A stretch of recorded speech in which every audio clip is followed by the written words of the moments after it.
fireworks today inside the Republican Party, and it has gotten ugly as the president and Elon Musk traded blows fighting over the big, beautiful bill and America's debt. It spilled out in a number of different ways.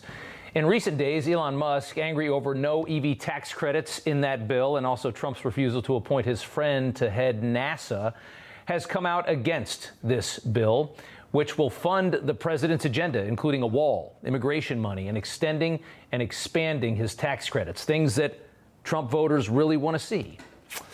Elon retweeting Rand Paul's clip from our show last night, where Paul came on, or from 2 nights ago, I should say, where Paul came on, explained his position that the bill is too expensive for a country that already spends $1 trillion every year in interest on its $36 trillion in debt. Take a listen to this from the president. I'm very disappointed because Elon knew the inner workings of this bill better than almost anybody sitting here, better than you people. He knew everything about it. He had no problem with it. All of a sudden he had a problem, and he only developed the problem when he found out that we're going to have to cut the EV mandate, because that's billions and billions of dollars, and it really is unfair. Now, Elon disagrees with the way he phrased that and what he contends in that phrase there, but this is going to be a tough fight for Trump voters to stomach. We can tell you that. Trump's base absolutely in love with both these guys, probably the two most powerful men in the world that are now in the midst of a pretty big fight. They came together to save the country from the horrors of the American left. We saw it all happen. It was wonderful to see that last year, and that election won. Elon was the biggest, most powerful supporter that the president had. He spent a fortune. He risked a lot to get the president into the White House, risked his company. Elon became Trump's first buddy, wearing his MAGA hats, launching Doge, exposing the waste and fraud in our government, giving Congress a roadmap to destroy the thing that Americans hate the most, which is the size of government and just how much of our money that they just throw away. But this afternoon, Elon responded to Trump's Oval Office comments. It was not pretty. Elon saying Trump would have lost the election without him. Democrats would control the House, barely have the Senate, saying such ingratitude. And to that, the president responding, Elon was wearing thin, that he asked him to leave. He took away his EV mandate and forced everybody to buy electric cars that nobody else wanted. Elon says he never saw the big, beautiful bill that Trump says that he saw, but Elon wants a slimmer version of it. He says you can't have a big and beautiful bill. It's got to be slim to be beautiful.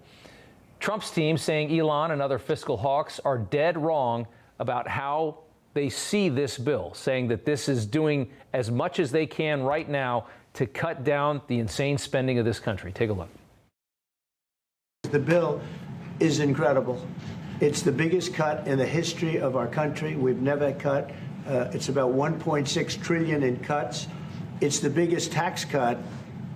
You would say people's taxes will go way down, but it's the biggest tax cut in history. It's we are doing things in that bill that are unbelievable. Using the CBO scoring, they came out and scored the tariff revenue. We think it'll be the minimum of $2.8 trillion over the 10-year window, which actually puts the bill in surplus if you include the tariff revenue, which they won't do. So, yeah, you've got two sides of this thing, right? You've got them saying we've got tariff revenue, which is going to be probably about $250 billion a year, about $250 billion a year is what it looks like, maybe a little bit more. And really the point is this. It's how difficult it is to get big things like this done in government. Remember, they have to do this with reconciliation. It's got to be this big bill, because otherwise you're going to need 60 in the Senate. They'll never get that. Democrats will never vote for anything that Republicans want. They would need 7 in the Senate. They're not going to get it from the other side.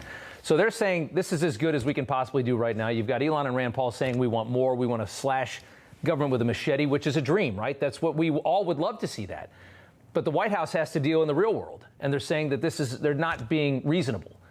These demands are too far, they're too much, and they're doing as much as they can possibly do right now. Elon saying the bill continues to make Americans slaves to our debt, and it will add to the deficit. It'll add probably more than $1 trillion every single year, but they're saying this is as good as we can do. If you don't pass it, you're going to have the biggest tax increase on the American people you've ever seen. So the White House is right. Elon has a point. Rand Paul has a point. The White House probably is right on this. As sad as it is to say, it's hard to move government as fast as these people are demanding that it move. It's hard to change government this rapidly. It's very hard to do. We've been investigating this all week, and that's what it seems like. Elon retweeting Trump himself, actually, from 12 years ago, saying, this was the president back in 2013, "I can't believe the Republicans are extending the debt ceiling. I'm a Republican, and I'm embarrassed." You know, everybody's reporting the same stories, the same spin. You turn the channel, it's always the same. But not us. We're different. We report the real news. No spin, just the facts. Turn to us, and you won't turn back. Tune in to Rob Schmitt tonight on Newsmax.